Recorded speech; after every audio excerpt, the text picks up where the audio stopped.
14h, 16h, Brigitte Lahaie, Sud Radio. En compagnie de Franck Martin qui est avec nous aujourd'hui, on évoque donc la contagion du bonheur et comment sortir de ce confinement en pleine forme. On vous donne quelques conseils, d'être optimiste bien sûr. Alors il y a eu une enquête qui a été faite, a priori un tiers des gens ont été satisfaits de ce confinement, on sorte plutôt grandi. C'est à la fois pas mal, hein, un tiers quand même, mais c'est pas si énorme que ça quand même. Hein. Oui, bien sûr. Et puis, ce qu'on disait tout à l'heure, c'est qu'on retrouve absolument toute cette diversité, cette manière d'avoir vécu les choses très, très différemment. Ce tiers satisfait, je trouve que c'est quand même pas mal. Après, vous avez quand même 2 tiers. Alors, je ne sais pas ces 2 tiers de quoi ils sont faits, mais a priori, certainement au moins un tiers de non satisfaits. C'est pour eux surtout cette émission, je pense aujourd'hui. C'est comment les aider plutôt que d'être dans la complainte, la frustration, l'angoisse, etc. à retrouver ou à créer d'ailleurs des nouvelles bases de fonctionnement et des nouveaux repères. Parce qu'on est aussi là-dedans. On va avoir à créer sans doute des tas de nouveaux repères. Alors Benoît est avec nous. A priori, Benoît, vous ne faites pas partie de cette proportion de satisfaits. Hein. Vous êtes plutôt... D'abord, vous êtes encore avec vos enfants à la maison, hein, c'est ça? Bonjour Benoît. Exactement, bonjour. Je suis confiné à la maison parce que le maire du village a décidé de ne pas réouvrir les écoles. Donc ma femme travaille, donc moi je reste à la maison et je m'occupe des chers bambins. Et du coup, comment ça se passe? Oui. Pardon? C'est pas désagréable, Benoît, si? Ah non, au contraire, je suis ravi. Alors à titre très très personnel et qui n'enlève rien à ma solidarité pour ceux qui sont dits en première ligne, moi j'ai beaucoup de plaisir et entre nous, je dirais même vive le confinement à titre très très personnel, hein, bien sûr. Ah bon, bah alors, vous faites partie de cet un tiers de gens satisfaits? Oui. Qu'est-ce qui fait que vous appréciez justement? Dites-nous. Eh bien, en fait, avec un petit peu plus de recul, je m'aperçois que mon travail qui me plaît moins que d'être à la maison, à partager des moments en famille et m'occuper de mes enfants, me permettre de les découvrir un petit peu plus sous différents aspects, parce que du coup je fais la classe à la maison.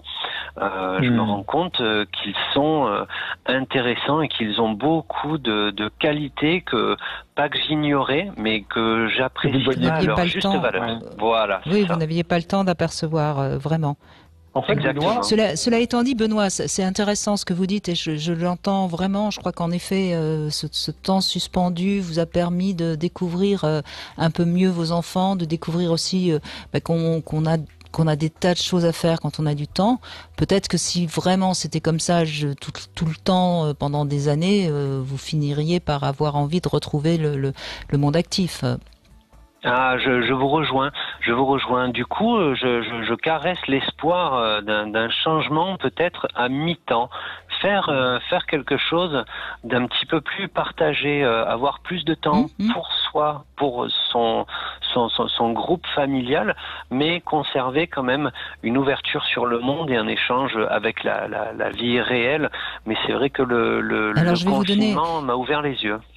Je vais vous donner une phrase qui va certainement vous plaire et qui va vous parler. C'était une phrase de Henri Janson, un scénariste assez connu des années 50. Il disait « Je ne vais pas perdre ma vie à la gagner ».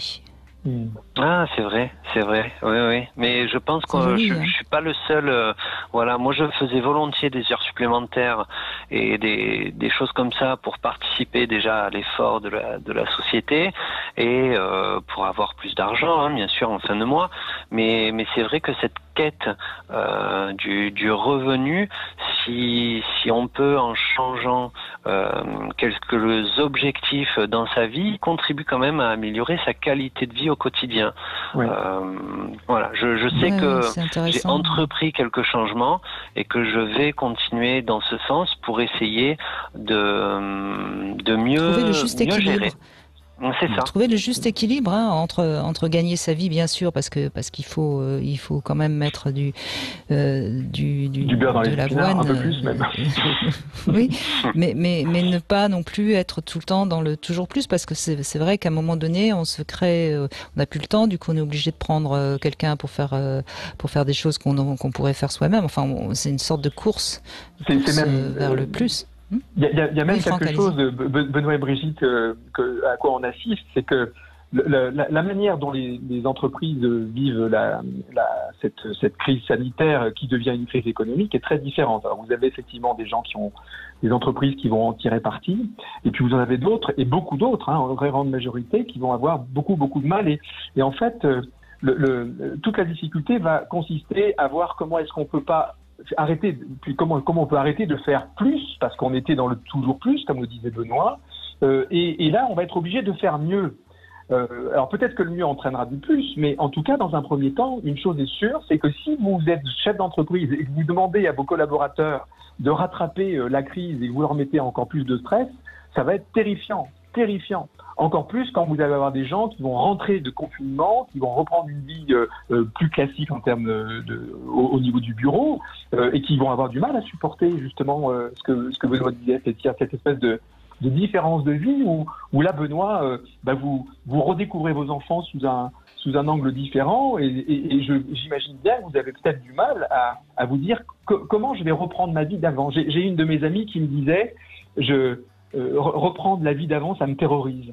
Et j'ai trouvé que c'était génial sa phrase, parce que au début je comprenais pas, et puis en fait ce qu'elle me disait, c'était que précisément elle ne voit pas comment elle peut, arriver à revivre comme elle vivait précisément avant, c'est-à-dire dans le stress de l'économique, dans le stress du budget à atteindre, etc. Et on va avoir ça à gérer, ça va pas être facile.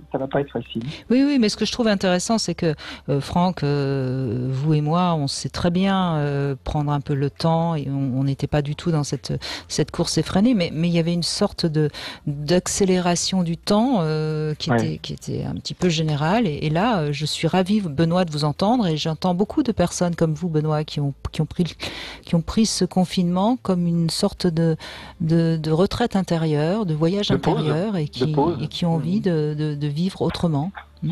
Ah tant mieux, parce que moi je me suis rendu compte que j'étais agressif avec mon entourage un petit peu, avec mes enfants et ma femme, du fait de cette pression de cette vie accélérée, de toujours devoir travailler en plus pour rentrer un petit peu d'argent en plus, mais que d'un autre côté ce soit reproché que je rentre un petit peu tard, et que moi j'étais beaucoup moins disponible pour ma famille, léguant toute mon espace de patience et de